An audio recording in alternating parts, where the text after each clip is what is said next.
कल से इस सत्र की चर्चा कर रहे हैं। कल से हम इस सत्र की चर्चा कर रहे हैं उपासना। किस प्रकार हमारे भक्ति जीवन में यद्यपि बाह्य तिलक लगाने का तरीका बदल गया है, पर क्या आंतरिक रूप से हम उन वासनाओं से मुक्त हैं? हमें भगवान के उपदेश देखते हैं कि क्यों लोग देवी देवताओं के उपासक बनते हैं, क्या कारण है? और भगवान बताते हैं कामस्ते वितत ज्ञान। जब भौतिक इच्छाएं होती हैं, भौतिक इच्छाओं को क्या प्रभाव के बल से हम अपनी बुद्धि को खो देते हैं। द्वितीय अध्याय में भगवान ने पूरी श्रृंखला बताई है किस प्रकार बढ़ेगी बुद्धि नाश, बुद्धि को खो देंगे और उस स्थिति में व्यक्ति अपनी इच्छाओं को पूर्ण करने के लिए, यद्यपि हम बाह्य रूप से नहीं जाते हैं, लेकिन क्या हमारी मानसिक स्थिति उसी प्रकार है? कल हमने उस विषय में कुछ चर्चा की। हमने देखा भी था कि किस प्रकार 5 मुख्य उपासनाओं के देवता हैं, उपासक देव हैं, जिनको मायावादी पूजा करते हैं। इन देवी देवताओं से कोई लेना देना नहीं होता है, केवल वह अपने कार्य सिद्धि के लिए या फिर स्वयं ब्रह्म में विलीन होने के लिए इनकी सहायता लेते हैं। तो हम एक एक करके अब इन 5 देवताओं के बारे में चर्चा करेंगे कि किस प्रकार इनकी आराधना होती है, किस श्रेणी के लोग इनकी सेवा करते हैं और कैसे भक्ति जीवन में हो सकता है कि हमारी परिस्थिति भी उस प्रकार है। तो सर्वप्रथम हम यहाँ पर देख रहे हैं शाक्त धर्म, जो बिल्कुल निम्नतर स्तर है, जिसको प्रभुपाद जी अन्नमय कोश बोला करते थे। अन्नमय कोश का सोचने का स्तर बहुत ही निम्नतर है। भौतिक इंद्रिय तृप्ति भी बहुत तरह की होती है। इंद्रिय तृप्ति सूक्ष्म स्तर पर होती है, मानसिक स्तर पर होती है, अहंकार के स्तर पे होती है। यह अन्नमय कोश बहुत ही निम्नतर है, जहां पर व्यक्ति अन्नमय कोश, केवल उसकी निम्नतर अगर इच्छाएं पूरी हो जाए तो वो खुश रहता है। ये प्रथम शाक्त धर्म है।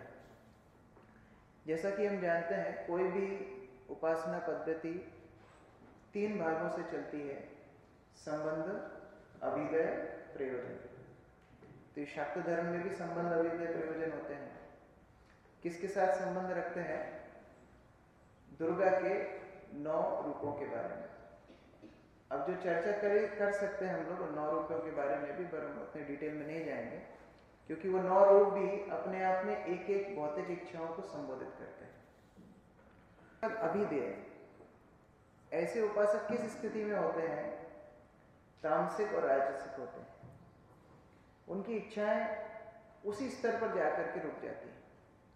जैसा कि हमने चर्चा किया, उनका जो सोचना है वह इंद्रिय तृप्ति के बहुत निम्नतर स्तर पर ही रुक जाता है। जैसे कि हम भागवत में यह कथा सुनते हैं, जब महाराज चित्रकेतु, जिनको कोई संतान नहीं थी, महाराज चित्रकेतु की स्थिति इतनी गंभीर हो गई थी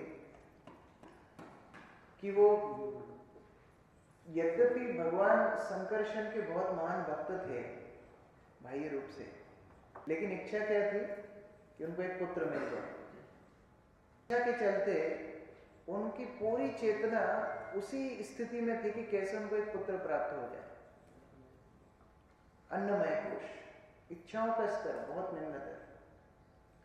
और यद्यपि वैदिक पद्धति के अनुसार जब घर में गुरुजन आते हैं तो हमारी कितने आनंद की बात होती है। और चित्रकेतु जैसे महान भक्त, जो संकर्षण कितने महान भक्त थे, गुरु से उनको कैसी जिज्ञासाएं करनी चाहिए थी, कल हम लोग सर्वभौम भट्टाचार्य और प्रतापरुद्र की कथा में देख रहे हैं। महाप्रभु वार्ता, बात उनको करनी चाहिए थी कृष्ण संबंधित, लेकिन कृष्ण संबंधित बात ना करते हुए वो कौन सी बात कर रहे थे कि हमारा एक पुत्र नहीं है, हमको एक पुत्र चाहिए। कि गुरु अंगिरा ऋषि उनको बताते भी हैं कि देखो, तुम्हारे जीवन में उस प्रकार की स्थिति नहीं है, तुम्हें पुत्र होगा भी तो हर्ष शोक, हर्ष भी देगा, शोक भी देगा, लेकिन कोई बात नहीं, हमको चलेगा, हम वो बाद में देख लेंगे। अन्नमय कोश। भक्ति सिद्धांत सरस्वती बताते हैं कि देवताओं के गुरु बृहस्पति भी भौतिक गुरु है, वो आध्यात्मिक गुरु नहीं है, क्योंकि वो देवताओं की ऐसी अन्नमय कोश की इच्छाओं को पूरा करते हैं। देवताओं को कैसे भौतिक परिस्थितियां चाहिए, कैसी इच्छाएं उनकी पूरी हो जाए, उसमें मदद करते रहते हैं, और इसीलिए उनको भी अन्नमय कोश की स्थिति में रखा है। हम लोग कई बार अपने भक्ति जीवन में इस परीक्षा को कर सकते हैं, क्या हम भक्ति में आने के बाद उन निम्नतर इच्छाओं से ऊपर उठेंगे कि नहीं। मैं जब गुरु महाराज के प्रकट होने के बाद गुरु महाराज की लीलाओं को अलग अलग जगह पर बताता था, और अभी जब जाता हूँ तो मुझे एक फर्स्ट टाइम सबको याद है, वो जरूर मुझे बोलते हैं, आप एक बार फ्लाइट में जा रहे थे, गुरु महाराज अपनी टिफिन बैठे थे, वो क्या है, अन्नमय कोशी। मेरी चेतना क्या है, टिफिन का डब्बा का है। मेरा टिफिन का डब्बा गुरु महाराज ने अपने बैग में रख लिया, मुझे खाने के लिए मिलेगा कि नहीं मिलेगा, ये अन्नमय कोश। इस चेतना में जब तक हम रहेंगे, वास्तव में हम शाक्त उपासक हैं। श्री श्रीधर गोस्वामी जब भागवत के ऊपर टीका लिखते हैं तो वो बोलते हैं कि भागवत बहुत ही विशेष ग्रंथ है, बहुत ही विशेष ग्रंथ है। क्यों? क्योंकि इसमें वृत्रासुर की कथा है। अब वृत्रासुर की कथा बहुत पुराणों में आती है, केवल भागवत में नहीं आती। तो ऐसा क्या विशेष है भागवत में? यह विशेष है कि बाकी पुराणों में वृत्रासुर को लूजर बताया है और इंद्र को विजेता बताया। देखो, भगवान ने इंद्र की मदद की, वज्र वगैरह बनवा दिया और वृत्रासुर को मरवा दिया और इंद्र को अपना स्वर्ग वापस मिल गया। केवल भागवत में इंद्र को लूजर बताया है, वृत्रासुर को विजेता बताया, क्योंकि वह अन्नमय कोश का शास्त्र नहीं है, तो अमल पुराण है। भागवत क्या बता रहा है कि मरना और जीना ज्यादा आवश्यक नहीं, कि भौतिक संसार की इंद्रिय तृप्ति ज्यादा आवश्यक नहीं। इंद्र को क्या मिला? स्वर्ग मिला, लेकिन रह गया भौतिक जगत में, और वृत्रासुर को भगवत धाम चले गए। यद्यपि युद्ध में उसकी मृत्यु हुई, लेकिन चला गया भगवत। यह अंतर होता है। अन्नमय कोश की स्थिति से हमको बाहर निकलना, नहीं तो हम शाक्त धर्म में ही पड़े हुए हैं। यह शाक्त धर्म है, और जब तक हम इस प्रकार से अपनी भक्ति में यह भौतिक काम इच्छाओं को लेकर के आगे बढ़ेंगे, तब तक कृष्ण को प्राप्त नहीं कर सकते। हमने पहले भी चर्चा किया था, ये भक्ति जीवन सतोगुण का जीवन है। सुबह उठना, नहाना धोना, तैयार होना, अच्छे साफ वस्त्र पहनना, सात्विक आहार खाना, ये सात्विक जीवन है। सात्विक जीवन के दो लक्षण होते हैं जो भगवान गीता में बताते हैं, एक ज्ञान और एक सुख। ज्ञान और सुख, और ये सात्विक जीवन को जो पालन करता है वो आनंद, मतलब आनंद नहीं, लेकिन सुख में सुखी जीवन जीता है, उसको ज्यादा कोई परेशानी भी नहीं होती है, संतुष्ट भी होता है, जैसे सुख का अनुभव करता है, तो पूरा जीवन इस दिनचर्या को चला सकता है, कोई बड़ी बात नहीं है। लेकिन जब अंत समय आएगा, पता पड़ेगा यमदूत लेने के लिए आएगा, अरे मैं तो पूरे जिंदगी सुबह मंगला आरती में आ रहा था, मैं तो पूरा जिंदगी भक्ति कर रहा था, तो वो बताएंगे नहीं साहब, आप भक्ति नहीं कर रहे थे, आप शाक्त धर्म कर रहे थे। तो वो फिर रियल रियलिटी बताएंगे, जो भक्तिनाथ ठाकुर बोलते हैं, चरण पड़ी में लाज, अंत समय में फिर हमको लग जाएगी, हमको शर्म आएगी, हमें पूरा जीवन भौतिक इच्छाओं से। तो उस प्रकार यह शाक्त धर्म में जो लगे हैं, वास्तव में वो कृष्ण को चाहते हैं। जैसे एक सिंपल उदाहरण भक्ति आश्रय वैष्णव महाराज देते हैं, वो बताते हैं कि एक छोटा सा बच्चा जिसको मम्मी ने 4-5 इंची के गद्दे पे सुलाया, ज्यादा हाइट नहीं थी, 3-4 साल का बच्चा था, सो रहा था, माता किचन में काम कर रही।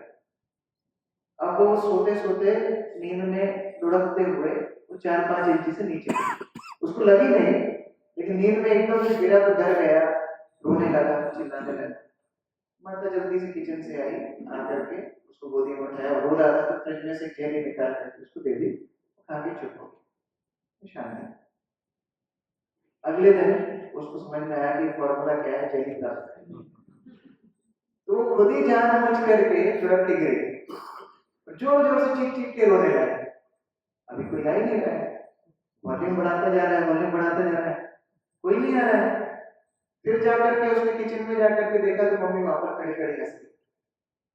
तो पूछता है कल मैं एक बार रोया, आप भाग करके आ गए, आपने मुझे गोदी में उठा लिया, आपने मुझे जेली खिला दी, आज मैं इतनी तेज रो रहा हूँ, इतनी जोर से रो रहा हूँ, देर से रो रहा हूँ, आप मुझे क्यों नहीं ले रहे? कल तुम मेरे लिए रो रहे थे, आज तुम जेली के लिए रो रहे हो। शब्द हो जाएगा। वास्तव में हम किसके लिए परेशान हैं? अन्नमय कोश के लिए परेशान।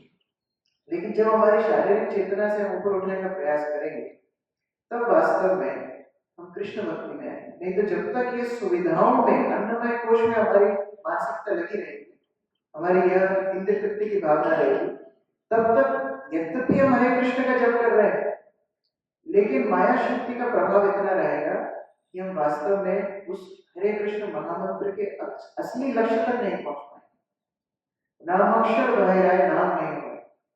अपराध पूर्ण नाम जो हम लेते हैं तो नाम अक्षर होता है। दशम नाम अपराध क्या है? दशम नाम अपराध यही तो है कि हम यद्यपि भगवत नाम ले रहे हैं, भगवत नाम की महिमा सुन रहे हैं, लेकिन फिर भी भौतिक आसक्तियां बना करके रखते हैं। तो वो नाम अपराध पूर्ण जो नाम करते हैं, नाम अक्षर होता है।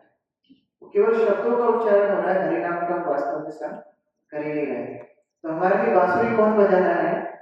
हमारे लिए बांसुरी काली माता बजा रही है, कृष्ण नहीं बजा रहे हैं। यद्यपि हमको दिख रहा है कि हम कृष्ण भक्त हैं, लेकिन हम काली उपासक। तो यह अन्नमय कोश से हमको बाहर निकलना होगा। कल भी हम लोग चर्चा कर रहे थे, जब हम लोग आपस में मिलते हैं तो हमारी चर्चाएं हमारे चेतना का स्तर बताती है। हम प्रसाद लेने बैठे, हमको पता है प्रसाद कृष्ण से अभिन्न है, फिर भी हम क्या बात करते हैं? आज प्रसाद बहुत अच्छा हुआ, आज इसमें ये कम हो गया, आज इसमें वो कम हो गया। क्या वास्तव में ये हमारा अधिकार है कि चर्चा करने? ठीक है, जिनको जिम्मेदारी दी गई है कि आपको प्रसाद अच्छा बनाना है, आपके इंचार्ज है, उनके लिए चर्चा ठीक है, वो सेवा कर लो। लेकिन हमेशा इस प्रकार की चर्चा भगवान का दर्शन करना है माता है, तो उसमें हमारी टिप्पणियां शुरू हो जाती है कि आज ड्रेसिंग ऐसी हो गई, आज ड्रेसिंग कैसी हो गई। तो वास्तव में हमारी चेतना क्या है? हम भगवान के दर्शन में भी इंद्रिय भोग ढूंढ रहे हैं। कई बार भगवान का दर्शन करने के बाद ऐसा हमारे मुंह से निकल जाता है, आज ड्रेस अच्छी नहीं लगी। हम लोग ऐसे करते हैं, फेस्टिवल में नई ड्रेस आती है, हम लोग लगता है नई ड्रेस कैसी है, तो फिर अपनी टिप्पणी देते हैं कि पिछले फेस्टिवल की ड्रेस अच्छी थी, इसकी ड्रेस अच्छी थी। ये अधिकार हमको किसी ने दिया नहीं, लेकिन ये इंद्र तृप्ति की भावना है। इसलिए भक्ति सिद्धांत सरस्वती प्राय कई बार बिना चश्मे के दर्शन करने चले जाते। शिष्य लोग बोलते थे कि आप चश्मा लगाइए, कैसे देखेंगे दर्शन? बोलते थे मुझे कृष्ण को नहीं देखना है, मैं कृष्ण का भोग करने नहीं जा रहा, मैं कृष्ण की भोग्य वस्तु हूँ, मुझे कृष्ण देखेंगे, उनको आनंद मिलना चाहिए, मैं देख पाऊँ नहीं देख पाऊँ वो ज्यादा जरूरी है। ये भावना शुद्ध भक्ति की होती है। तो आप जितनी भी कृष्ण भक्ति की क्रियाएं कर्म मिश्र स्थिति में करते हैं, वह इस स्थिति में आ जाती है, शाक्त धर्म में आ जाती है। जैसे एक और कर्म मिश्र भक्ति का उदाहरण है, जो हम भक्ति की क्रियाएं करते हैं, लेकिन उसमें थोड़ा सा सम्मान चाहते हैं। जैसे किसी ने अच्छा गाया है तो वो अपेक्षा करता है कि 4 जन आकर के उसको बोले। श्रीमद राधानाथ स्वामी महाराज बोलते हैं कि अगर हमारी ऐसी अपेक्षा है तो हमको क्या फल मिलेगा? वो सम्मान ही हमारा फल है। हमने बहुत अच्छी मंगला आरती गाई, अभी हमारा फल क्या मिला हमको? तो 4 लोगों ने तारीफ की, वहीं पर हमारा अकाउंट खत्म, वही हमारा फल है। कई बार हम जप करते हैं, ज्यादा जप करते हैं या ज्यादा पठन करते हैं, फिर 15 लोगों को जाकर के बताते हैं। हमारा जब जिस दिन जल्दी हो जाता है उस दिन सबको पूछते हैं आपका जब कितनी बजे होगा। जिस दिन नहीं होता उस दिन नहीं पूछते हैं। जिस दिन हम लोग 64 माला कर लेते हैं, एकादशी का दिन हो, फिर लोगों को पूछते हैं आपकी कितनी माला? 16 कोई करता है एकादशी के दिन? मैंने 64 माला है। अब उसका फल क्या हुआ? वहीं पर फल निरस्त हो। इसलिए नरोत्तम दास ठाकुर बोलते हैं आपना भजन कथा ना कहीं वो जथा तथा अपनी अपनी साधना, ये स्वयं के लिए हमारी साधना है। जब इस प्रकार के सस्ते इंद्रिय तृप्ति के पीछे भागते हैं तो हम अन्नमय कोश में ही पड़े हुए। चैतन्य महाप्रभु के अनुयायी तो इतने स्ट्रिक्ट थे कि हम कल्पना भी नहीं कर सकते। जीव गोस्वामी की कथा में इस तरह एक उदाहरण आता है, जब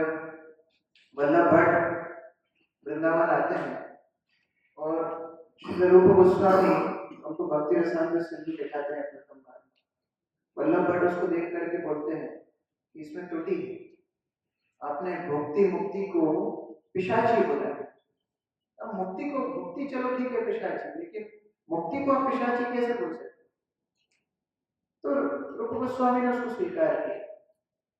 लेकिन जब वल्लभ भट्ट वहां से दूर गए, यमुना के तट पर जीव गोस्वामी बैठे हुए थे और वहां पर जीव गोस्वामी को पता पड़ा कि इस प्रकार उन्हें त्रुटि बताई गई, तो जीव गोस्वामी ने उस तथ्य का खंडन किया।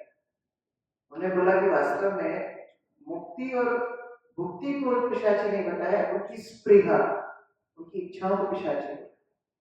भक्ति में आने के बाद मुक्त होने की अभिलाषा, इंद्रिय भोग की अभिलाषा पिशाची के समान है।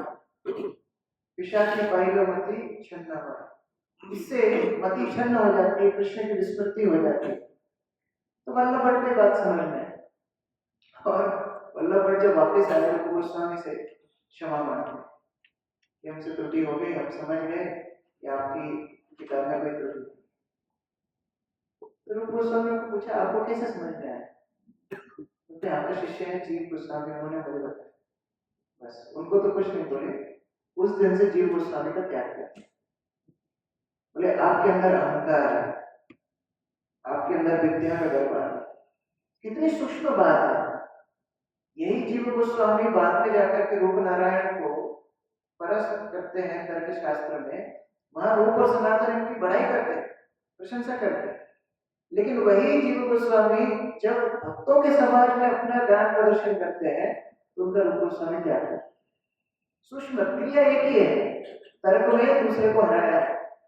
लेकिन रूप नारायण बाहर का मायावादी सन्यासी था, सन्यासी नहीं, मायावादी तार्किक था, और वल्लभ भट्ट भक्तों के समाज में था। तो इसीलिए दो प्रकार से रूप गोस्वामी ने आपको शिक्षा दी। हम लोग कल छोटा हरिदास की भी कथा सुन रहे हैं।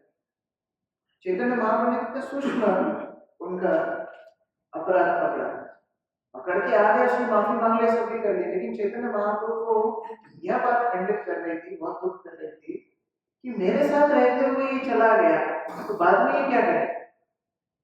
ये छोटी बात नहीं है। जैसे कुंभ मेला में एक बार लोकनाथ स्वामी महाराज आए थे और भक्ति स्वामी गुरुमाज भी थे, दोनों जा रहे थे। उनके साथ एक भक्त था, उसकी चप्पल कोई दूसरा भक्त पहन करके चला। वो लोग जब आए तो देखा उनकी सेक्रेटरी की चप्पल नहीं, तो फिर पता लगा कि दूसरा भक्त जल्दी जल्दी पहन के चला गया। वो जब आया तो उसने चप्पल पहनी। गुरु महाराज इतने नाराज हो गए। गुरु महाराज बोलते हैं कि इसको आप तुरंत वापस बंगाल भेज, इसको यहाँ रखने की जरूरत नहीं।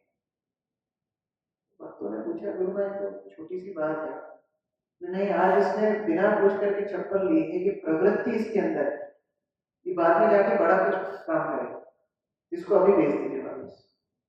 ये सूक्ष्म बातें हमारे भक्ति जीवन में बाधा बन सकती है, क्योंकि अगर हम इसी तरह से हमारे भक्ति जीवन में डाइल्यूशन, पटली से डाइल्यूशन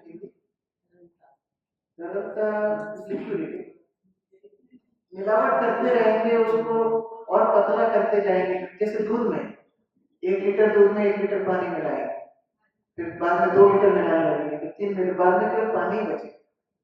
इस प्रकार से धीरे धीरे हमारी भक्ति भुक्ति में परिणत हो जाए। और इस प्रकार की जो स्प्रिया है वह भक्ति तो छोड़ दीजिए, हमारे भौतिक संसार को भी बड़ा कठिन बना दे। क्यों? क्योंकि भौतिकवादी लोगों की तरह खुल्लम खुल्ला जाकर के इंद्रिय तृप्ति भी नहीं कर सकते, और भक्ति जीवन में जो इंद्रिय तृप्ति की वासना को लेकर के चल रहे हैं उससे हमको संतुष्टि भी नहीं है, क्योंकि अंदर आत्मग्लानि होती है।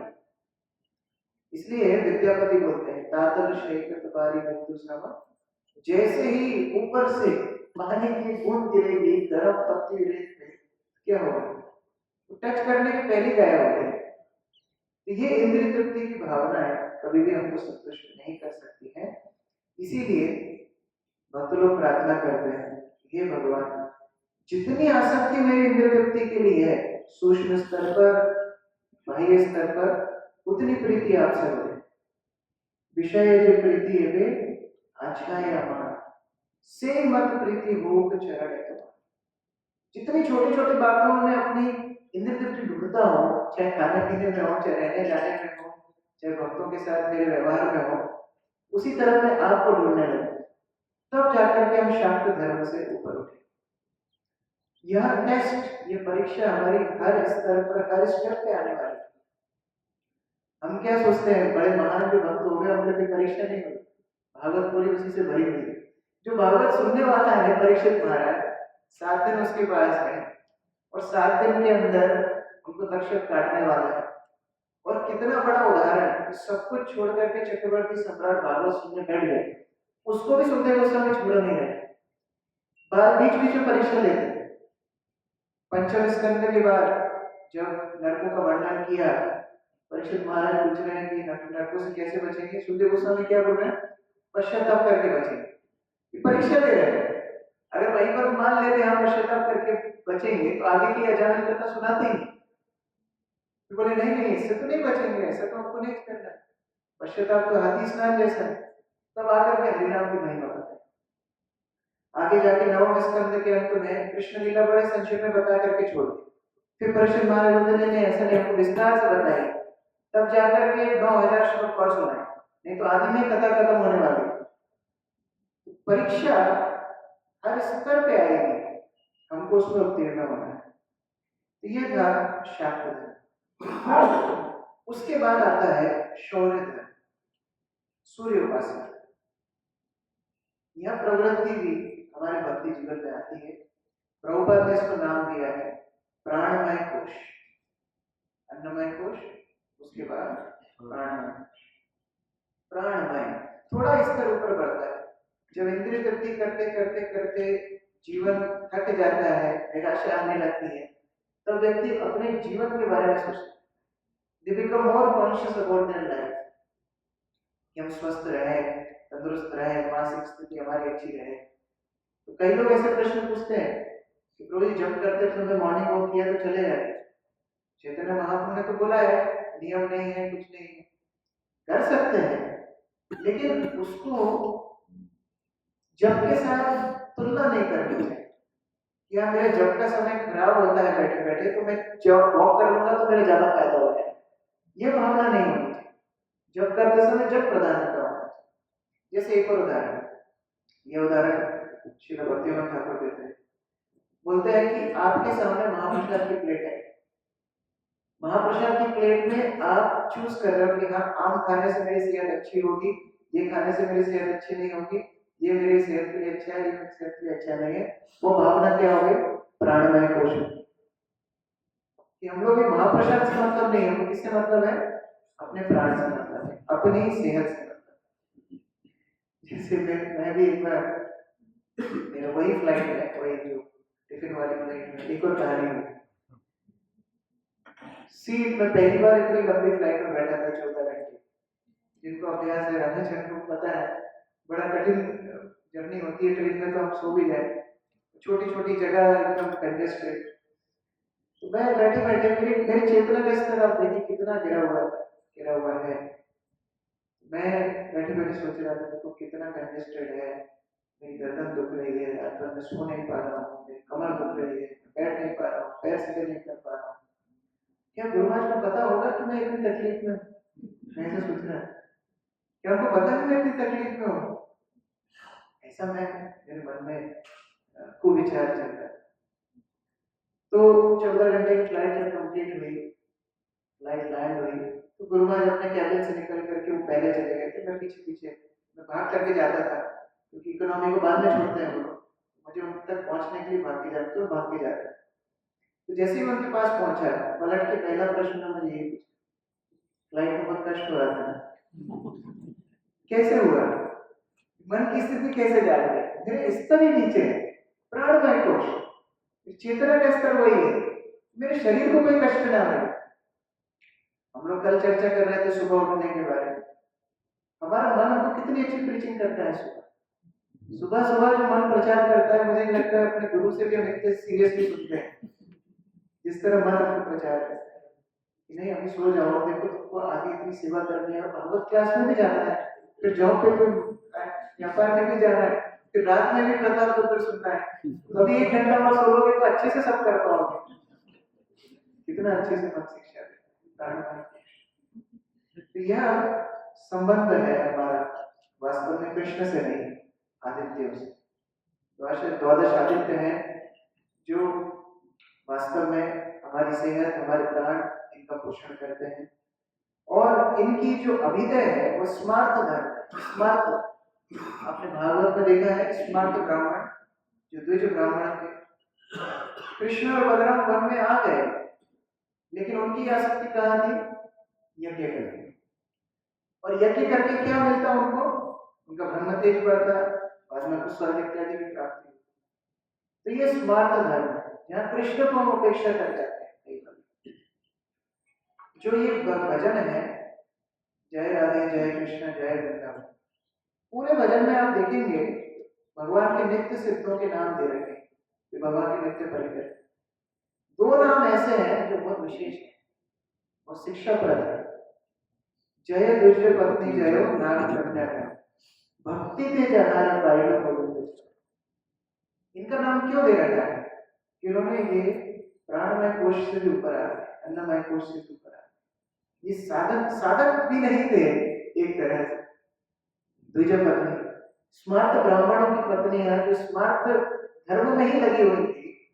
कृष्ण बलराम के लिए स्मार्त धर्म को छोड़ी, पतियों को छोड़ी और जाकर के उनको सारा भोग खिला।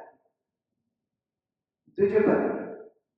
और दूसरी है नागकन्या, जिन्होंने कालिया के दमन पे भगवान से शिकायत नहीं, वरन सुंदर प्रार्थनाएं भगवान को हुई। भगवान की नाम पत्नी बोलती है कि आपने जो ये कालिया की दशा की है, सोचो किसी ने पति को पीटा हो बुरी तरीके से, तो कहाँ प्राण में कोश जाएगा। लेकिन नागपत्नी ने क्या बोला? आपने जो इनको दंड दिया है ये उपयुक्त है, और इसका मतलब है कि आपने इनको शरण में ग्रहण कर लिया। क्यों? क्योंकि आप उसी को तो दंड देंगे जो आपका है, जो आपका है ही नहीं उसको तो आप कर्म बंधन में छोड़ देते। लेकिन आपने इसको अपनी शरण में स्वीकार किया है, इसलिए आपने इसको दंड दिया है। तो यह प्राणमय कोश में प्रयोजन होता है, हेल्दी लॉन्ग लाइफ, योगिक पावर्स, सोशल इंटरेक्शंस इत्यादि। हमारा जीवन अच्छे से चले, हमारी भावनाएं उसी स्तर पर होती है। जैसे देवताओं, दैत्यों के गुरु हमने अन्नमय कोश में देखा, देवताओं के गुरु, या प्राणमय में दैत्यों के गुरु। दैत्यों के गुरु शुक्राचार्य इतने फेमस क्यों है? संजीवनी विद्या जाने। और दैत्य जो किसी को नहीं मानते, जो विष्णु शिव इत्यादि से भी बैर रखते हैं, वो शुक्राचार्य की पूजा क्यों करते हैं? क्योंकि पता है भगवान विष्णु तो अपने भक्तों को ही मरवा देते हैं, लेकिन ये शुक्राचार्य मरे हुए को जीवित कर देते। तो उनकी भक्ति का राज क्या है? प्राणमय कोश। मेरे प्राणों की रक्षा कौन करेगा? शुक्राचार्य करेगा, इसलिए मैं शुक्राचार्य की कुछ भी कर सकता हूँ। लेकिन बलि महाराज महाजन कैसे बने? प्राणमय कोश को छोड़कर। जब शुक्राचार्य का त्याग किया बलि महाराज ने, तो आप थोड़ा उसको गंभीरता से सोचने का विचार कीजिए। शुक्राचार्य ने ही बलि महाराज को पुनः जीवन दिया था, और यदि अभी पुनः युद्ध होता है और बलि महाराज को कुछ क्षति पहुंचती है, तो उसको मदद करने वाला एकमात्र व्यक्ति है शुक्राचार्य, जिसका त्याग उन्होंने कर दिया। तो एक तरह से अपने प्राणों की सिक्योरिटी, अपने प्राणों का त्याग वास्तव में बलि महाराज को किया। इसीलिए आत्मनिवेदन में बलि महाराज आते हैं। संपत्ति थी वो तो अलग बात है, लेकिन आत्मनिवेदन, स्वयं के जीवन को भी भगवान को समर्पित कर दिया, प्राणमय कोश के स्तर से ऊपर बढ़ गए। तो उस प्रकार से हमको यह क्रियाओं में थोड़ा सा सचेत होना है कि हम यद्यपि हमारी सेहत का ध्यान रखें, हमारे खाने पीने का ध्यान रखें, सब कुछ का ध्यान रखें, लेकिन हमारे उद्देश्य को भूलें ना। इसको मंदिर का ही फोटो है, तो प्रभुपाद का फोटो लगा है तो हम लोग सब चीज का ध्यान रखें, लेकिन हमारे उद्देश्य को भूलें। जैसे मान लीजिए यहाँ से आप ड्राइव करके मुंबई तक जाते हैं, बहुत सारी तैयारी करते हैं। हम लोग एक बार ड्राइव करके बड़ौदा गए थे, कविता माता जी इतना कुछ लेकर के गई थी, फ्रूट्स भी ले गई थी, चाकू भी ले गई थी, ड्राई फ्रूट्स भी ले गई थी, प्लेट भी ले गई थी, पता नहीं क्या क्या लेके गई। नारियल पानी भी खाया है, इतनी व्यवस्था करके हम जाते हैं, गाड़ी में एसी सही है कि नहीं वो भी देखते हैं, पेट्रोल है वो भी देखते हैं, उसमें साउंड सिस्टम चल रहा है वो भी देखते हैं, सब कुछ देखते हैं। लेकिन उसका मतलब ये नहीं है कि हम अपने गंतव्य को भूल जाए। वो काजू पिस्ता बादाम खाने में इतने व्यस्त हो जाए कि जाने भूलने की कहां रहा है। तो यह शौर्य धर्म का मतलब क्या है कि इतना अपने प्रति, अपने शरीर के प्रति चेतना में रहना कि अपने गंतव्य को ही भूल जाए। भक्तिविनोद ठाकुर ने यद्यपि बोला हेल्थ फर्स्ट, पर ऐसा भी नहीं बोला कि कृष्णा कॉन्शियसनेस छोड़ के हेल्थ फर्स्ट। तो वो समन्वय बिठाना बहुत जरूरी है। चैतन्य महाप्रभु जब दक्षिण भारत गए थे तो एक बहुत सुंदर उदाहरण उनकी लीला से हमको सीखने के लिए मिलता है। चैतन्य महाप्रभु ने वहां पर वसुदेव विप्र को, जो कोढ़ से ग्रसित था, जिसके शरीर में इतने सारे इल्ली इत्यादि कीड़े रेंगते रहते, पूरा शरीर गल गया है। और जब ये कीड़े उनके शरीर से गिर जाते थे पुनः उठा करके ऊपर रख लेते। उनको लगता था कि मेरा शरीर तो वैसे ही गल गया है, कम से कम इन जंतुओं को आहार कर रहा है। इतनी खतरनाक स्थिति इसकी थी। कौन ऐसे व्यक्ति के समीप आएगा? परिवार ने भी जिसको त्याग कर दिया। कोई व्यक्ति पागल हो जाता है तो भी परिवार वाले छोड़ते नहीं, लेकिन कोढ़ एक ऐसी बीमारी है, परिवार वालों ने वसुदेव विप्र का त्याग कर। चैतन्य महाप्रभु ने उसका आलिंगन किया। ऐसे व्यक्ति का स्पर्श करना, आलिंगन करना, पूरे चैतन्य महाप्रभु के शरीर में, उनके दिव्य शरीर में उसकी बस इत्यादि लग गई। जैसे आलिंगन किया, वसुदेव विप्र पूरी रूप से सुंदर बन गया। उसका कोई गायब नहीं हो गया, पूर्ण रूप से एकदम मिस्टर इंडिया बन गया। मिस्टर इंडिया तो गायब हो गया, लेकिन बहुत सुंदर बन गया कहने का मतलब। तो वसुदेव विप्र खुश नहीं हुए इसके बाद। देखो चेतना का स्तर प्राणमय नहीं है, तो क्या स्तर की चेतना है?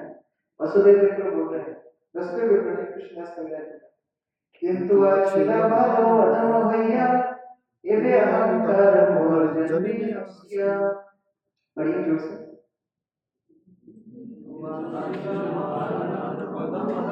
इसका अनुवाद एक जगह पढ़े। चैतन्य महाप्रभु की कृपा से ठीक हो जाने से कहीं वह गर्वित ना हो उठे। तो उसको चिंता हो गई कि मैं जो इतना सुंदर हो गया हूँ, जन्म ऐश्वर्य श्रुति श्रुति एकदम मेरी भक्ति ना चली जाए, मैं गर्वित ना हूँ, मैं अहंकारी ना हूँ। यह चिंता हमारे जीवन में हमको हमेशा होगी। मेरा समृद्धि बढ़ रही है, मेरा प्रभाव बढ़ रहा है, मेरी भक्ति ना चले। ये डर, इसको हेल्दी फियर, ये हमारे जीवन में हमेशा होता है। तो चैतन्य महाप्रभु जाकर के बोलते हैं, महाप्रभु आपने मुझे इतना सुंदर शरीर दे दिया, मेरे लिए तो ये रिस्क है, ये भक्ति चली जाएगी, मैं गर्वित हो जाऊंगा। चैतन्य महाप्रभु उनको सॉल्यूशन देते हैं। प्रभु कहे कबू तुम्हार नमः अभिमान, निरंतर कबू तुम्ही कृष्ण कृष्ण नाम। हरे कृष्ण कृष्ण कृष्ण हरे हरे, हरे राम राम राम हरे। चैतन्य महाप्रभु बोलते हैं तुम निरंतर कृष्ण कृष्ण नाम लो, यानी कृष्ण चेतना में निमग्न रहो, तब तुम इन चीज से गर्वित नहीं होगे, तब तुम कोई भव तरंग परेशान नहीं करेगी। तो हमारी मानसिकता, हमारी चेतना कृष्ण चेतना होगी तो शारीरिक स्थिति से हम ऊपर उठ पाएंगे। यद्यपि हम बोलते हैं प्रथम शिक्षा इस बात में आने के बाद क्या है, हम शरीर नहीं मानते हैं, लेकिन कई बार भक्त लोग और पीछे चले जाते हैं। शरीर तो छोड़ दीजिए, अभी और बाह्य कपड़ों में आ जाते हैं। अरे हाँ ये नारंगी कपड़े वाला है, ये ज्यादा बड़ा भक्त होगा, ये सफेद है, इसका कुर्ता सिल्क का है, ये कॉटन का है, इसका फटा है, ये पैंट शर्ट वाला भक्त है। मतलब हमारी चेतना ये सिर मुड़वा के रखा है, इसकी शिखा लंबी है, इसकी शिखा ही नहीं है। तो हमारा स्तर कहाँ जाना चाहिए था? शरीर से आत्मा की तरफ। हम कहाँ चले गए? शरीर से और पीछे चले गए, कपड़ों की तरफ, बाह्य आवरण की तरफ चले गए। तो चैतन्य महाप्रभु बोल रहे हैं कृष्ण चेतना में निमग्न हो। गुरु महाराज अपने प्रवचन में बोला करते थे, एक भक्त बोल रहा था कि मेरी तबीयत बहुत खराब रहती है, तो क्या मुझे प्रार्थना करनी चाहिए भगवान से कि मेरी तबीयत ठीक हो जाए तो मैं अच्छे से भक्ति करूं। तो हम लोग जब इस तरह प्रश्न आते थे तो पहले मोबाइल में आते थे लॉकडाउन के समय, तो हम लोग देखते थे, हमको लगता था कि अकड़ बकड़ को हम ही कर लेते थे, इस तरह से गुरुमा जी देख। तो हमको लग रहा था कि गुरुमा यहाँ बोलेंगे कि जो भी उपयुक्त हो अनुकूल से संकल्प प्रतिकूल से वचन, ऐसा कुछ बोलेंगे। तो जब प्रश्न गुरुमा जी को भेजा, गुरुमा ने क्या उत्तर दिया? गुरुमा जी बोलते हैं, better to have a sickly body with Krishna consciousness than to have a healthy body with sense gratification. वाह क्या बोले कि एक बीमारीपूर्ण, एक रोगी शरीर अच्छा है कृष्ण भावनामृत में, बजाय कि आप अष्टपुष्ट होकर के कृष्ण को भूल करके इंद्र तृप्ति करो। तो ये कृष्ण के ऊपर छोड़ दीजिए, मारो भी राखो भी जो इच्छा तुम्हारा, कृष्ण के ऊपर छोड़िए। ये प्रार्थना हमको यहाँ पर आकर के नहीं करनी, हमको प्रार्थना एक ही करनी, ना धर्म ना जन्म ना सुंदर, ये प्रार्थना जन्म जन्म आपकी भक्ति कर सकते। उस प्रकार से अगर हमारी भावना रहेगी तो कृष्ण को ऐसे भक्त की चिंता होती है। जैसे हम लोग राधा दामोदर मंदिर में जाते हैं, सबसे फेमस फीचर क्या है वहां का? 4 परिक्रमा करो तो गोवर्धन फल का परिक्रमा का फल मिलता है। जो एकदम भक्ति में नहीं है उसके लिए बड़ी अट्रैक्टिव चीज है, क्योंकि 21 किलोमीटर कौन चलेगा? 4 बार परिक्रमा करो और गोवर्धन परिक्रमा का फल मिलता है। किसके लिए व्यवस्था की भगवान? सनातन गोस्वामी, जो अपनी शारीरिक चेतना के ऊपर होते हैं, जिन्होंने शरीर की चिंता किए बिना अपने भक्ति के नियमों को दृढ़ता से पालन किया। उन कृष्ण को उनकी चिंता होती है कि चलो ये तो मानेगा नहीं, मैं इसकी जाकर के मदद करता। तो भगवान आकर के बोलेंगे ठीक है अब तुमको वहां नहीं जाना, ये शिला की 4 चक्कर। लेकिन उन्होंने खुद ने बंद कर दिया होता खुद से, तो क्या भगवान कभी आकर के उनको शिला देते? या तो हमारी चिंता हम कर लें या भगवान कर लें, दोनों में से एक ही व्यक्ति कर सकते। दूसरा उदाहरण ठाकुर हरिदास, जिनका पूरा जीवन हरिनाम को समर्पित है, हरिनाम के आचार्य हैं, और अंत समय में भी हरिनाम का जप करते जा रहे हैं, करते जा रहे हैं। चैतन्य महाप्रभु जब उनको बोल रहे हैं कैसे हो हरिदास, क्या बोल रहे हैं? शारीरिक रूप से एकदम ठीक हो, आध्यात्मिक रूप से बीमार, क्योंकि मैं जब पूरा नहीं करता। उनके लिए महाप्रभु को चिंता है, इनके अंत समय में मुझे मदद करनी है। महाप्रभु स्वयं आकर के हरिदास की इर्द गिर्द चारों तरफ हरिनाम संकीर्तन करते हैं, अपने दर्शन देते हैं, अपने चरण कमल का स्पर्श कराते हैं, और चैतन्य महाप्रभु दर्शन करते करते हरिदास ठाकुर अपना शरीर त्याग। तो इस प्रकार की स्थिति किसके लिए आएगी? जो अपने प्राणमय कोश से ऊपर उठे। जब तक वो अपने शरीर के लिए इतना आसक्त है कि नहीं नहीं कहीं असुविधा ना हो जाए, तो भगवान सोचेंगे ये तो बड़ा हो गया, अपना क्या खुद रख सकता है, मुझे इसकी चिंता नहीं करती। लेकिन भगवान ऐसे भक्तों की रक्षा करते हैं जो अनन्य होते हैं, अनन्य, जिनका और कोई आसक्ति नहीं और कोई आश्रय। जैसे अगर बाजार में कोई वेश्या जा रही है और उस वेश्या को अगर कोई व्यक्ति छेड़ देता है, अव्यवहार कर देता है, दुर्व्यवहार कर देता है, उसकी मदद करने के लिए कौन आएगा? लोग यही बोलेंगे कि तो ऐसे इसकी प्रवृत्ति है।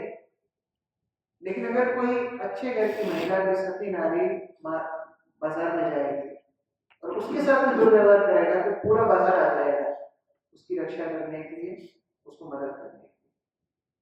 तो कहने का अभिप्राय, जब तक हमारी इस प्रकार की आसक्तियां अलग अलग जगह पर हैं, हमारी कौन मदद करेगा? लेकिन जब अनन्य रूप से हम शरणागत हैं, तब भगवान हमारी जिम्मेदारी लेते हैं कि नहीं, इसका और कोई आश्रय है, मैं एकमात्र आश्रय। तो ये शौर्य धर्म। इसके बाद तीसरा गणपत्य धर्म, गणपति के उपासक। गणपति की 2 पत्नियां हैं, रिद्धि और सिद्धि। ये गणपति का जो स्तर है, गणपति उपासक का जो स्तर है, वह अर्थ का स्तर है। काम और अर्थ में ज्यादा अंतर नहीं है, काम वासनाएं निम्नतर श्रेणी है, वही जब परिपक्व होकर के और बाह्य रूप में आ जाती तो अर्थ की भावना आ जाती है। प्रभुपाद ने इसको नाम दिया है मनोमय कोश। मनोमय, प्राण से उठ करके मनोमय। अभी और सूक्ष्म स्तर का इंद्रिय भोग करना चाहता है। किस तरह का इंद्रिय भोग करना चाहता है? हमने संक्षेप में थोड़ा सा चर्चा किया है कि कैसे अभी वो ढूंढ रहा है अपने जीवन में सक्सेस, रिद्धि, सिद्धि, सिद्धियां ढूंढ रहा है। कैसे सिद्धियां ढूंढ रहा है? थोड़ा सा चर्चा एक्चुअली हमने प्राणमय में कर लिया, अन्नमय में कर लिया। पूजा लाभ प्रतिष्ठा की अभिलाषा है, ये मनोमय कोश में है। जहां पर भक्त सोचता है कि देखो मैं 4 नियम का पालन कर रहा हूँ, 16 माला का जप कर रहा हूँ, मंगला आरती कोई मिस नहीं कर रहा, मेरे जीवन में कोई बाकी बाह्य आसक्तियां भी नहीं है, पक्का भक्त है, लेकिन सूक्ष्म स्तर में पूजा लाभ प्रतिष्ठा की अभिलाषा है। जब अकेले में झाड़ू लगाएगा तो क्रिकेट खेलेगा, क्रिकेट झाड़ू पता नहीं तुरंत लग जाते हैं 2 मिनट, लेकिन जब भक्त लोग के सामने करेगा तो इतने भाव से झाड़ू लगाएगा। ये क्या है? ये मान प्रतिष्ठा की अभिलाषा है। गुरु महाराज बोला करते थे कि असली मंगला आरती वाला भक्त कब दिखता है पता है? जन्माष्टमी के अगले दिन वो असली भक्त है मंगला आरती वाला, क्योंकि उस दिन ज्यादा कोई देखने वाला होगा नहीं। हम लोग एक लिस्ट बना रहे थे कौन किस दिन कीर्तन गाएगा दामोदर अष्टकम, तो प्रभुपाद का जिस दिन तिरुभाव होता है उस दिन 7:20 पर ज्ञान में प्रबंधन गाना होता है, तो संध्या आरती खत्म होते होते 7:05 7:10 हो जाते हैं वार्षिक आरती कंप्लीट करते, 10 मिनट का ही टाइम बचता है, तो 10 मिनट में दामोदर अष्टकम खत्म करते हैं। आश्चर्य की बात है, इतना विशेष दिन है प्रभुपाद का तिरुभाव दिवस, उस दिन दामोदर अष्टकम गाना तो कितने सौभाग्य की बात है, लेकिन जो बड़े बड़े गायक हैं वो मना कर देते हैं उसको, बोले नहीं हम नहीं गाएंगे। क्यों नहीं गाएंगे? क्योंकि 10 मिनट में एक बार गाएंगे तो प्रतिभा कब दिखाएंगे आपको? हमको मिलना चाहिए घंटे का स्लॉट, तो बच्चा खींच करके गाएंगे आगे बढ़िया खूब सुंदर गाएंगे। ये भावना क्या है कि भगवान की प्रसन्नता के लिए गा रहे हैं, और जितनी ये भावना होती है उतना ही हम फंसते जाते हैं। आशा पाश शत शत, जितनी ये आशा है ये पाश है, ये पाश की तरह बांधती है।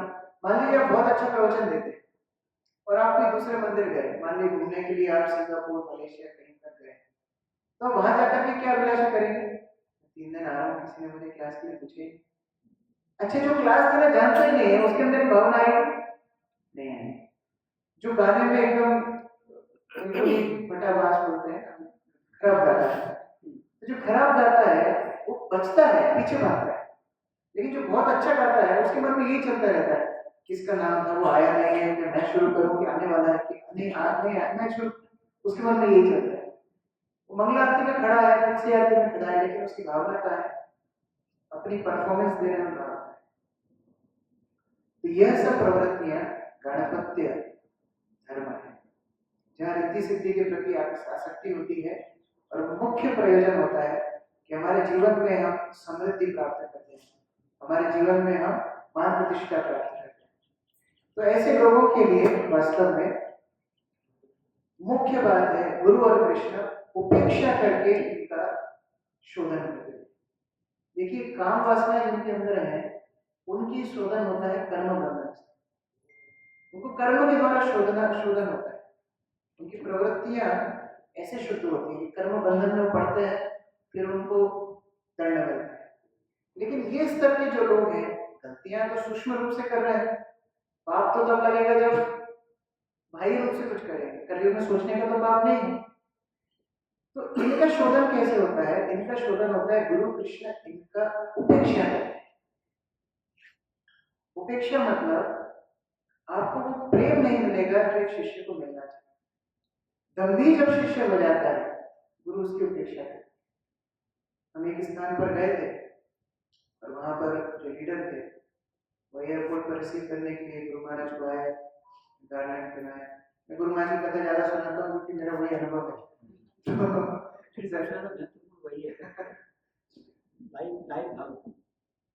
मेरे पास ज्यादा कहानियां नहीं है, यही उदाहरण है। तो हम लोग गए, उन्होंने गार्लैंड पहनाई। सामान्यतः जब गुरु महाराज के स्थान पर जाते थे तो लीडर को बहुत महत्व देते थे, आने के पहले फोन लगाते थे, फिर पूरे प्रोग्राम्स में बात करते थे, फिर जब लौटते थे फ्लाइट से फिर फोन लगाएंगे, कि हम लोग यहाँ बैठ गए हैं, प्रोग्राम बहुत अच्छा हुआ, तो मैं जा रहा हूँ, नेक्स्ट टाइम मैं फिर आऊंगा, बहुत महत्व देते। तो ये एक जगह मैंने ऐसा देखा कि उससे बात ही नहीं की, उसको देखा भी, उसने माला पहनाया, उसको स्माइल तक नहीं दी, सीधा जाकर के पूछा मुझे कहाँ जाना है, गाड़ी खड़ी थी, गाड़ी में बैठ गए, पूरे रास्ते में बात नहीं की, जहाँ रुकना था वहां चले गए, प्रसाद दे दिया, रूम में आ गए। ये थोड़ा सा मेरे लिए एक अचंभा था। तो जब हम रूम में थे उनका अनपैकिंग कर रहे थे, सब कर रहे थे। गुरु महाराज खुद से बोले, तुमको पता है वो जो व्यक्ति है, वो जो भक्त है, वो लीडर अपने आप को दिखाना चाहते हैं, वो मान प्रतिष्ठा चाहते हैं। He wants to show, Guru Maharaj का exact word English में, he wants to show that he is leader of this place. Therefore, I don't want to talk. तो विनम्रता हमारे अंदर नहीं होगी, मान प्रतिष्ठा की भावना अगर होगी, तो गुरु शोधन कैसे करते हैं? उपेक्षा करके। ऐसे भक्तों को कृष्ण और गुरु उपेक्षा करते हैं। हम लोग रामचंद्रपुरी की भी कथा में देखते हैं। रामचंद्रपुरी को जो माधवेंद्रपुरी का अपराध करते हैं, उसमें चैतन्य चरितामृत में यही शब्द लिखे हैं, गुरु ने उनकी उपेक्षा की, और उपेक्षा करने के फलस्वरूप क्या हुआ? वह निंदुक करते हैं, इतने बड़े निंदुक बन रहे कि चैतन्य महाप्रभु की भी निंदा करते। तो हमारे जीवन में सबसे बड़ा दंड है उपेक्षा। गुरु डांट देना तो अच्छा है, डांट बुरी नहीं, लेकिन अगर गुरु उपेक्षा कर दे तो ये शिष्य की सबसे बड़ी पनिशमेंट है। ये प्राणिपत्र धर्म है। और इसके चलते होता क्या है कि बड़े बड़े स्तर पे जाकर भक्त गलतियां कर बैठते हैं। गुरु ने उपेक्षा करके ऊपर से भी शंकर चला जाए। भागवत में इसका उदाहरण आता है, ill effects of sense enjoyment. ये जो कथा है अक्रूर की, ये तीनों स्तर को कवर करती है, अन्नमय, प्राणमय और मनोमय। जो हम इस प्रकार की आसक्ति में रहते हैं तो कैसी अवस्था हमारी होती है? अक्रूर जो भगवान के इतने प्रिय भक्त थे, जो कंस के साथ रहते हुए भी अपनी चेतना को शुद्ध रखे, कृष्ण बलराम को लेकर के हम लोग जब वृंदावन जाते हैं तो प्राय वही अध्याय पढ़ते हैं, अक्रूर की यात्रा, किस चेतना में अक्रूर वृंदावन गए और इतनी शुद्धता से उन्होंने कृष्ण भक्ति का अनुसरण किया। कृष्ण और बलराम इनको काका बोलकर के संबोधित करते, कितने स्तर के भक्त होंगे। लेकिन बाद में द्वारका में जब भगवान कृष्ण का विवाह सत्यभामा से हो गया और सत्यभामा से होने के बाद सत्यजित च्यवंतक मणि लेकर के कृष्ण के पास आता है। एक्चुअली उसकी इच्छा नहीं थी देने की, और ऐसे ही झूठी फटी बोलता है ये भी देगी। तो कृष्ण बोलते नहीं नहीं, हमारे शादी तो आपने कराई दी, अब मणि ले ली। सत्यजित मणि लेकर के वापस अपने घर चला गया। सत्यजित सूर्य उपासना करता था, रोज उसको कितना तोला सोना मिलता था, अच्छा खासे बड़ी क्वांटिटी थी, सोना रोज मिलता था, बढ़िया उसका जीवन चल रहा है। इसी बीच कृष्ण और बलराम का हस्तिनापुर जाना, कृष्ण और बलराम हस्तिनापुर चले गए। सत्यभामा क्योंकि कृष्ण नहीं थे राजभवन में, तो अपने पिता के यहाँ चली गई सत्यजित। अब पीछे से देखिए भावना, अक्रूर उनकी मदद किसने की थी? शतधन्व अक्रूर, इन दोनों ने प्लान बनाया। दोनों भगवान के भक्त हैं, दोनों ने प्लान बनाया। क्या प्लान बनाया? कि देखो ये मणि होना चाहिए कृष्ण के पास, तो हम तो कृष्ण की सेवा कर रहे हैं। शुरुआत ऐसी होती है, हम तो कृष्ण के लिए कर रहे हैं, हम तो गुरु के लिए कर रहे हैं, तो हम लोग क्या करेंगे? सत्यजित को मर्डर करेंगे, सत्यजित को मार करके मणि ले आएंगे और कृष्ण को दे देंगे। कितना अच्छा प्लान है। और उनको लग भी रहा होगा, शास्त्र सम्मत है। जब हम लोग कुछ प्लान लेकर के आते हैं ना, तो हमको ऐसे ही लगता है ये शास्त्र सम्मत है, सब कुछ ठीक है। दोनों ने प्लान बनाया और उनके साथ कौन लोग जुड़ गए? जो लोग सत्यभामा से विवाह करना चाहते थे, क्योंकि द्वारका में रहते हैं बहुत सारे लड़के जो थे जो सत्यभामा से विवाह करना चाहते थे, जिनका विवाह नहीं हुआ, कृष्ण से जिनका विवाह हो गया, तो वो इनके साथ मिल गए। ये सत्यजित ने हमारे साथ शादी नहीं कराई, जिसको हम मारते। तो चोर चोर मौसेरे भाई, ऐसा कभी मत सोचना कि हमने ऐसा सोचा ना, देखो चार भक्त भी ऐसा कह रहे हैं तो गलत नहीं होंगे, ऐसा नहीं सोचना चाहिए। जब हम ऐसा कुविचार रखते हैं तो हम ऐसे लोगों को हमारे पास आकर्षित करते हैं जिनके अंदर भी कुविचार। जैसे शिशुपाल कृष्ण को हमेशा ही तिरस्कार करते हैं। उनका बेस्ट फ्रेंड कौन बना? जरासंध। तो उन दोनों को मिलकर क्या लगता होगा? आप भी ऐसे सोचते हैं, मैं भी ऐसे सोचता हूँ, दोनों तो गलत नहीं हो सकते ना। इसका मतलब कृष्ण में दोष है। ये दूसरा हमारे अंदर अनर्थ है कि हमको लगता है कि देखो चार पांच भक्त सेम बात बोल रहे हैं, इसका मतलब अथॉरिटी में दोष है, प्रभुपाद में दोष है, इस्कॉन में दोष है, इत्यादि इत्यादि। तो मिल करके उन्होंने प्लान बनाया। और रात के समय पर घर में घुस गए। सोचो, अक्रूर जैसा व्यक्ति सहायता कर रहा है, और जब सत्यभामा इत्यादि सब लोग चीखने लगे, चिल्लाने लगे, ये शतधन्वा जो मुख्य इसमें किरदार था सत्रजित को मारते हैं और वो मणि लेकर के आया। ये रो ही रहे हैं, सत्यभामा इत्यादि होते रहे। तो सत्यभामा को बहुत दुख हुआ। उन्होंने बोला कि हम अंतिम संस्कार नहीं करेंगे। उनको एक तेल के पात्र में रखा। सत्यभामा गई हस्तिनापुर कृष्ण को बुलाने। कृष्ण आए, कृष्ण भी रोने लगे सत्यभामा के दुख में। अंतिम संस्कार किए और उसके बाद दंड देने के लिए शतधन्वा को कृष्ण निकले। कृष्ण और बलराम दोनों रथ पे जाते हैं। ये भाग गया, इसको पकड़े, मारा। जब वध कर दिया उसके बाद देखा इसके पास तो मणि नहीं, समंतक मणि इसके पास नहीं। तो कृष्ण सोच रहे समंतक मणि गई क्या? इसका मतलब समंतक मणि किसी के पास छोड़ के गया। द्वारका में तो रहते क्या, मतलब द्वारका कोई बंदा है। अब जब ऐसा कोई केस होता है तो पहले देखते हैं कौन नजदीक गायब है ना। तो पुलिस ऐसे कोई काम वाला गायब है क्या, सिक्योरिटी गार्ड गायब है क्या, कौन गायब था द्वारका से? अक्रूर गायब। कृष्ण को उन्हीं के ऊपर डाला कि अक्रूर मणि लेकर के। अब देखो, इतने महान भक्त हैं, चलो गलती भी हो गई तो कृष्ण के पास आकर के मणि दे देना था, क्षमा मांग लेनी चाहिए थी। कृष्ण तो उनको दंड देते नहीं, बाद में भी दिया नहीं, दंड देते नहीं, लेकिन क्या किया, मणि लेकर के चले और सूर्य उपासक बन गए। सूर्य की आराधना करने लगे और मणि से रोज गोल्ड आता है, सोना आता है, उस सोने से बड़े बड़े एरिया करवाने लगे, दान करने लगे। किस स्थिति में पड़ गए? बाद में कृष्ण ने उनको बुलवाया, काशी में बैठे हुए, वहां से बुलवाया, कहा आओ वापस। उनको बोला किस चीज में लग गए? हमको पता है आप इस पूरे षड्यंत्र में भागीदार थे, हम आपको कुछ नहीं बोलेंगे, लेकिन आप हमारे काका हैं, आप हमारे भक्त हैं, ऐसे काम में क्यों लग गए? इंद्रिय तृप्ति की भावना किस स्तर से भक्त को किस स्तर पर लेकर के आए। हमको लग रहा है कि नहीं नहीं, हम तो इन सब चीजों से ऊपर उठ गए। अक्रूर यदि गिर सकते हैं तो हम और आपका क्या बात। तो उस प्रकार से गणपत्य धर्म, जिधर ये वासनाएं बड़ी सूक्ष्म स्तर पर होती हैं और हमारे अंदर मान प्रतिष्ठा की आशाएं के चलते हम लोग गिर जाते हैं। उनके लिए बांसुरी कौन बजा रहा है? गणेश जी उनके लिए बांसुरी बजा। अंत समय में उनको गणेश जी लेने आएंगे, कृष्ण लेने।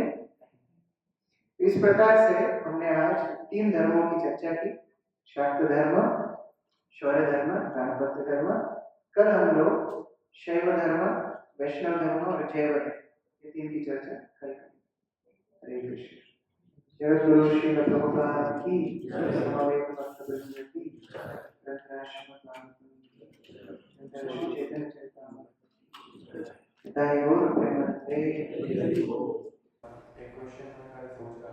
अंतर है जो उधर बताया, कामो सर्व काम व मोक्ष काम उदाहरणी, और हम गीता में भी पढ़ते हैं अर्थ अर्थार्थी जिज्ञासु ज्ञानी।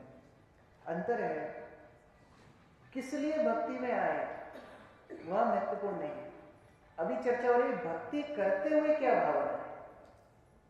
अनपढ़ स्कूल में हमने एडमिशन लिया, लेकिन स्कूल में जाने के बाद भी अनपढ़ ही रह गए, वो बात अभी चल रही है। हमारे अंदर बहुत वासनाएं थी, जैसे ध्रुव कृष्ण भक्ति में आया, शुद्ध हो गया, लेकिन भगवान आने के बाद भी फिर अल्कली में नहीं माना, फिर बोला नहीं आपकी कृष्ण भक्ति चाहिए, अभी मुझे कांच के टुकड़े नहीं चाहिए। तो यह अंतर है। हमारी स्थिति क्या है, भक्ति में आ गए हैं, जुड़ गए हैं, सिद्धांत समझ गए हैं, रोज शिक्षा अष्टकम गा रहे हैं, हरिनाम का जप कर रहे हैं, उसके बाद भी भौतिक इच्छा है, यह अंतर है। तो शुरुआत कोई करता है अकामों सर्व कामों से, मोक्ष की भावना है, बहुत सारी भावना है, वह ठीक है, लेकिन आने के बाद तो स्तर बढ़ना चाहिए, उसके बाद तो अपना गंतव्य पता होना चाहिए। लेकिन अगर अभी भी अगर वही भावना लेकर के चलेंगे तो वह फिर नाम अपराध में आ जाता है। कितनी आघात महिमा श्रवण करने पर भी भौतिक आसक्ति बना रखी है, तो वह चर्चा है। बताते हैं कि अगर हमने सम्मान की इच्छा है, भोगों की इच्छा है, तो गलत नहीं है, but to maintain the desires. Yes, जैसे चंद्रमौली महाराज अभी उज्जैन आए थे, उन्होंने एक बात बोली, उनको एक प्रश्न ब्रह्मचर्य क्लास में एक बात बोली, उन्होंने बोला कि अगर मन में सम्मान की इच्छा है, भोग की इच्छा है, तो गलत नहीं है, इनको इच्छा को बनाए रखना है, उनका हम आए यहाँ पे एक्चुअली सभी लोग आए बहुत ही काम से आए, वो गलत नहीं था, अब वो बनी रहती है उसे फायदे करेगा। जैसे अजामिल की कहानी है ना, अजामिल ने देखा लेकिन फिर उसके ऊपर सोचता रहा, he continued harboring on that Dzire.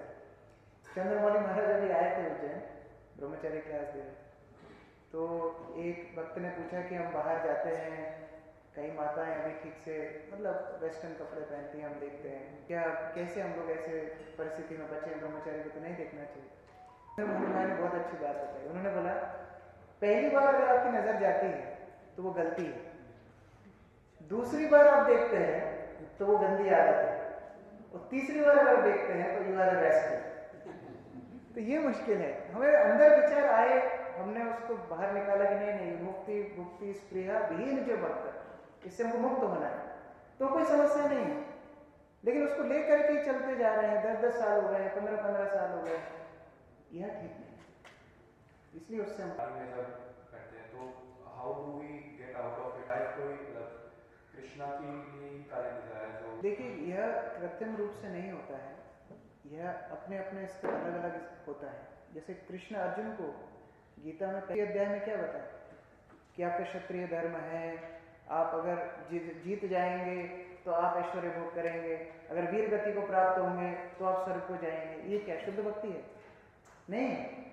लेकिन फिर कृष्ण ने हमको बताया निष्काम करने, फिर बताया भक्ति बुद्धि योग। तो ये अलग अलग स्तर है। हो सकता है हम शुरुआत में हम आए हैं, हम अपनी इच्छाओं को, हमारी स्किल्स को, हमारे डिजायर्स को, हमारी प्रतिभाओं को कृष्ण भावना में लगा रहे हैं, जो कृष्ण बोलते भी थे कि mould your desires to Krishna, कर रहे हैं, लेकिन ये शुद्ध भक्ति नहीं है। फिर हमको इसमें आगे बढ़ना है। शुद्ध भक्ति क्या है कि कृष्ण और गुरु हमसे क्या चाहते हैं।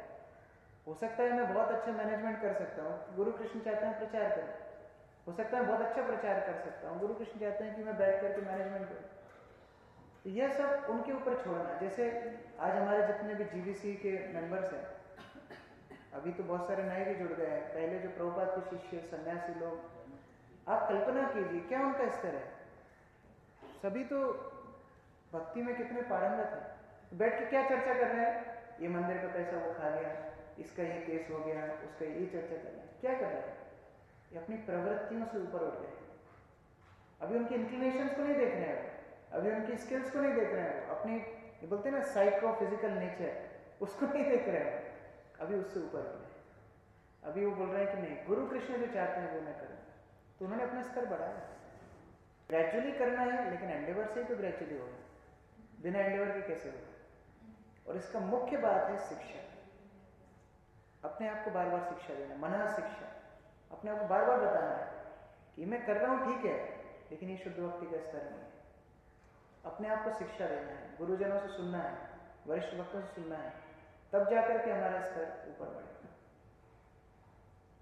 मतलब बाजा ही बज रहा है, बांसुरी भी नहीं बज रही, बाजा ही बज रहा है, गणपति भी बजा रहे हैं, सीढ़ी भी बजा रहे हैं। अब आप आगे जो दो पढ़ी वो भी बजाएंगे, तो इतनी सारी बांसुरी से बजेंगी कैसे? देखिए ये समस्याओं को समझने का मतलब ये नहीं कि हम निराशा में गिर गए। सब आते हैं संसार दावा नल लीड लोका, पूरे जंगल में आग लगी हुई है, लेकिन हम डांस कर रहे होते हैं। पूरे जंगल में आग लगी है और भक्ति में डांस कर रहा है, ये मैच नहीं होता है, दुखी होना चाहिए। लेकिन हम डांस क्यों कर रहे हैं? वंदे गुरु श्री चरणा। हमारे पास शक्ति है, बैकअप है, हमारे पास वो अस्त्र है जो सभी को निरस्त कर सकता है। तो ये सब हम चर्चा इसलिए नहीं कर रहे हैं कि हम निराशा में चले जाएं, इसलिए कर रहे हैं कि इन सबसे हमारे गुरु हमको बचा सकते हैं। तो एक निष्ठ आर ना करी हो मने आशा, यह भावना को हमको और एक निष्ठ करने के लिए हम ये सब सुन रहे हैं। तो ये हमारे ऊपर होना चाहिए। हमारे स्वयं के प्रयास से तो हम किसी से नहीं निकल सकते, वो ऑर्केस्ट्रा बजेगा, लेकिन हमें गुरु कृष्ण के प्रति और प्रगाढ़ विश्वास हो कि हम जो भक्ति का अनुशीलन कर रहे हैं यही सर्वोच्च है। कृष्ण भक्ति कैल सर्व कर्म करता, यह विश्वास होना, इसके लिए हम लोग बाकी पहलू भी देखें। बात यही है कि हम अपनी प्रवृत्तियों को तमोगुण रजोगुण को रोकें, सतोगुण का अभ्यास बनाते हैं और इंसान को विशेष ध्यान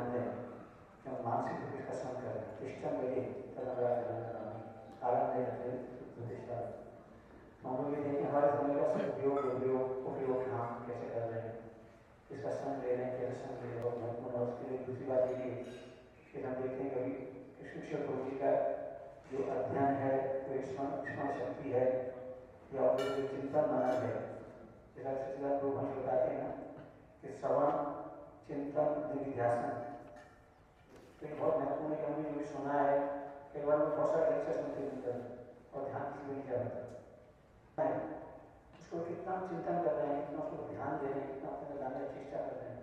महत्वपूर्ण बात ये जरूर है इसमें, जैसे कोई ने कहा निराश नहीं होना है और आशावाद होना है कि शरीर में ऐसी शरण आए कि जहाँ पे नहीं कोई होने के बाद या बाजा बजने के बाद भी मतलब ठीक है, समय की बात है, निराश नहीं होना है, जो सही पथ पे है, सही मतलब भावना है, तो आगे से आभार व्यक्त करें गुरुओं का, तो बार बार